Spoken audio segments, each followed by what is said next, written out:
চিচিঙ্গা দেখলেই নাক সিটকান, এই রেসিপি খেলে চিচিঙ্গার ফ্যান হয়ে যাবেন। কিছু সিক্রেট দেখে নিন যাতে চিচিঙ্গা তাড়াতাড়ি রান্না করতে পারেন।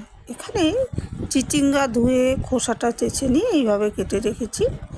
এবার একটুখানি নুন দিয়ে দিলাম, আর নুনটা দিয়ে আমি খুব ভালো করে এটা চটকে মেখে নেব। মাখিয়ে রাখা দরুন চিচিঙ্গা নরম হয়ে গেছে, আর যে জলটা বেরিয়েছে জলটা কিন্তু আমি চিপে চিপে রান্নার সুবিধার জন্য একটি অন্য পাত্রে রাখছি। সর্ষের তেলে শুকনো লঙ্কা ফোড়ন দিয়ে দিলাম কালো জিরে, ফোড়নটা ভেজে নিচ্ছি। এবার জল চিপে রাখা নরম মোলায়েম চিচিঙ্গাটা দিয়ে দিলাম। এবার একটু হলুদ দিয়ে নাড়াচাড়া করে নিচ্ছি, ঢাকা দিয়ে এটা ভেজে নেব। হলুদটা মিশিয়ে ঢাকা দিয়ে রান্না করে নিয়েছি, কয়েকবার নাড়াচাড়া করে দিয়েছি। এবার ওই একটু গুড় মিশিয়ে দেবো, আর চিচিঙ্গাটা যে নুন মাখিয়ে রেখে দিয়েছিলাম জলটা বেরিয়েছিল ওই জলটাও দিয়ে দেবো। এবার জলটা মিশিয়ে ঢাকা দিয়ে রান্না করে নিয়েছি। চিচিঙ্গাটা একদম নরম হয়ে সুন্দর ভাজা ভাজা হয়ে গেছে।